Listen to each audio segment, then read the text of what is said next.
Hey everybody, I'm Mark. You're watching the Garage Guy 879 channel.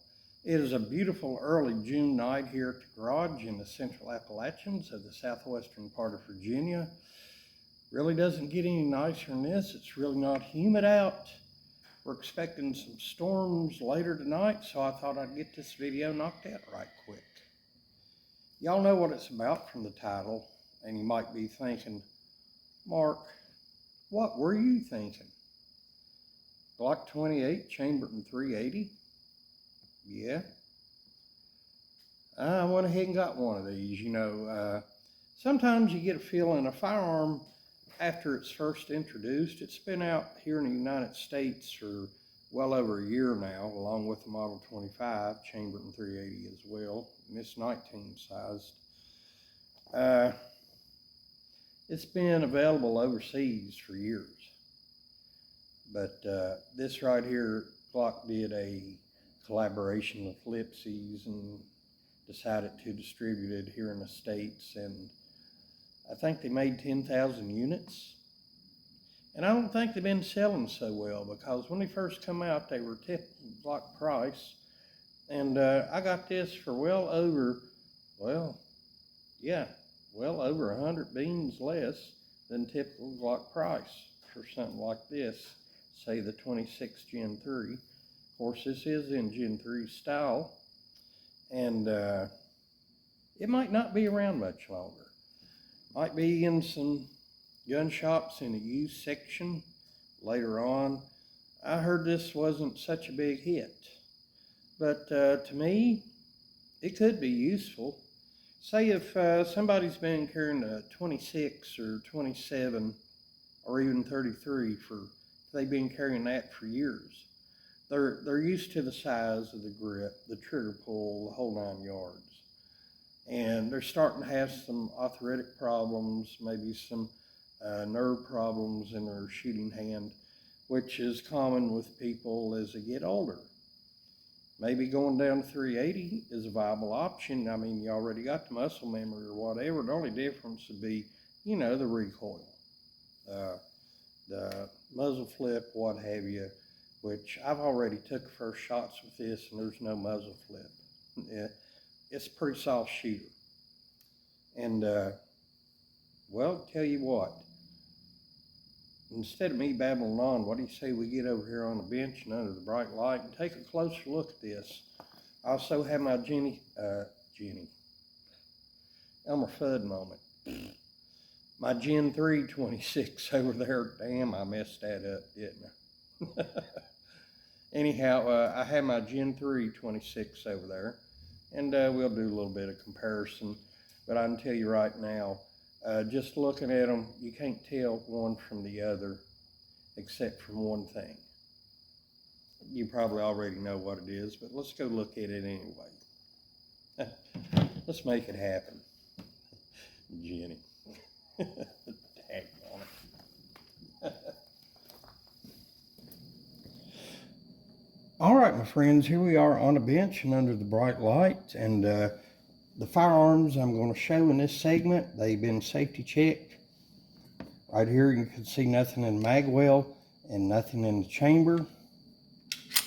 Okay, point and aim, safe direction, typical Glock trigger, right there, reset. Yeah, good to go. All right, now I'm going to use this 26 Gen 3 for comparison. Nothing in the chamber, nothing in the mag well. Point and aim, safe direction. Pretty much the same trigger, okay? We'll go ahead and look here at the box. It comes with the usual standard Glock fare right here. We open it up. As Gen 3 go, 2 magazines. These here you can see is shorter distance between the front and the back. And here's 9mm on the right, left 380. Now I don't know if these are 9 or 10 round magazines. I'm going to be only shooting 9 rounds through it. I think that'll be good enough for a function check. Comes with 2 of these. Ammo load assist tool right here, paperwork under the bottom, The lock, I got it down at the house. You got your patch rod and the cleaning brush right here for the barrel. Let's go ahead and move this out of the way. All right. These are pretty much the same thing, same dimensions, same width, same height. And I haven't looked at the website to see if there are any other differences, but just eyeballing it right here, they're pretty much identical, you know, but except from one thing right here. There's a gap between the slide and the barrel right there. That's because this is a blowback design. The other centerfire round pistols are not blowback. This is the only blowback. God, Elmer Fudd moment again. That's two tonight. That and Jenny. But anyway, the only blowback design I know of. Now, the Glock 44 chambered in 22 LR, that may be a blowback design as well. I'm talking too quick. But anyway, I'm only going to put 9 rounds in these magazines, try them out, and see how they work. Okay? You can put some bells and whistles on here, like you can the other subcompact Glocks. I have the Talon rubber grips right here. You can get them for the 28 as well, same thing. Aluminum back slide plate right there. I can replace the 28s as well. Don't see no reason to do that on the 28. But yeah, this 26 has been tried, tested, and true. Not one problem whatsoever. Speaking of Glocks, send a shout out to my buddy Scotsman. How you doing? Sorry, I couldn't resist. But anyhow, like I say, we get down here at my little shooting area, and we'll take the first shots with this. See how she does. Glock 28. All right, my friends, out here at my little shooting area, I got both magazines filled with 9 rounds of 100 grain ball ammo, just practice stuff, target ammo. Can't remember the brand name, but yeah, 9 rounds, not 10. Actually, I could only get 9 rounds in these magazines, so let's try it out and see what we got here. Put in some hearing protection. Make sure I'm in frame, about 10 yards away from my target. All right. Let's go ahead and try this. First shot, Glock 28. Let's see here. Get that in my hand away.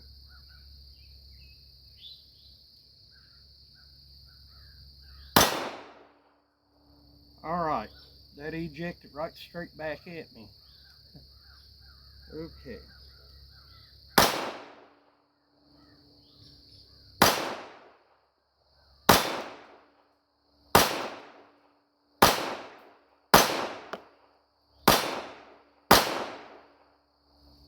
Last round hold open. Of course, the this frame size here, it's the same thing as the 26, 27, 33. Yeah, with lighter round like the 380, yeah, the ejection ain't gonna be as good. I expected that. 9 more rounds. Let's see what we got.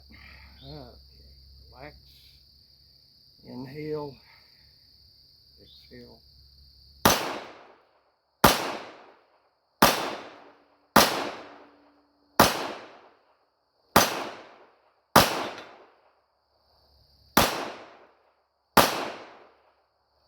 Last round hold open once again. Yeah, pretty easy shooting little pistol right here.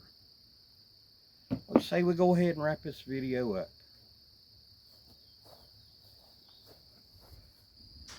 Well, my friends, we're back here at the garage, and right before I wrap this up, I want to send a shout out to 2 friends. All right. First one, a fellow named Steve. His YouTube channel is called Living in Southwest Virginia. And Steve's been showing up in the side chat in a lot of the podcasts lately.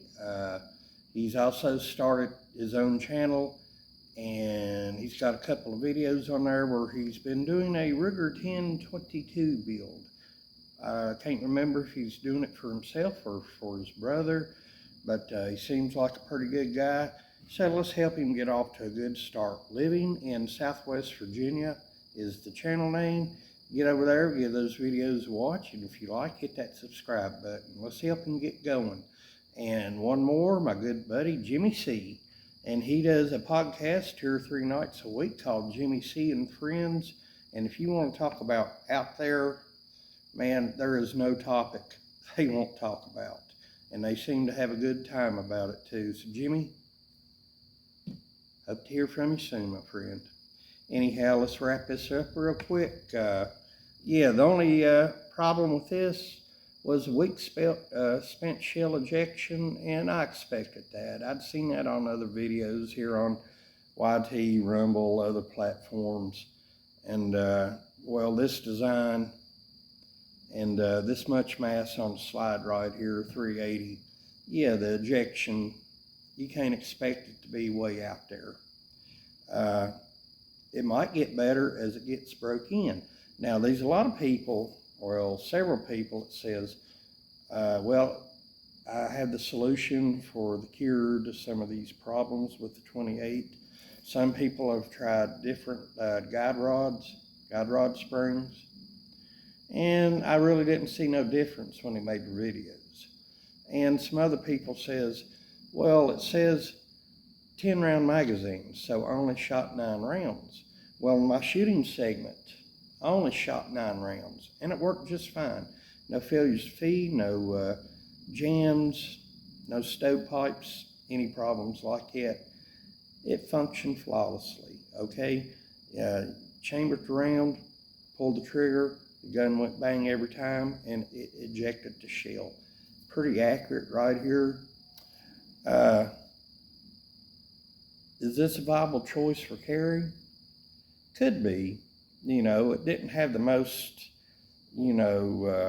dramatic fanfare when they introduced this to the market. And I can see why right now. Some people said, like I said earlier, some people call this useless. Some people say, why do you even have this? Hey, why not? But they are better concealed carry choices than this. Like I said, the M&P 2.0 Bodyguard, that seems to be one of the hottest selling firearms of 2025. Then you have the Glock Model 42, which has been tried and tested, and then the Ruger Security 380. It's been a good one. But this Glock 28 right here, not my first choice, but if I get older, if I start having some problems, carpal tunnel, arthritis problems, whatever, this might be a viable option to me, because before I started carrying my Shield Plus year-round, my Glock 26 Gen 3 was something I carried quite a bit, and it just feels the same to me. All right, I'll leave it up to you, make your own decisions, but I'm just throwing my hat in the ring right here, my 2 cents worth. Glock 28, not the greatest thing that ever happened, but I've seen worse. But it don't mean this is a bad choice. I'm Mark GarageGate 79. Hope to catch you good people soon.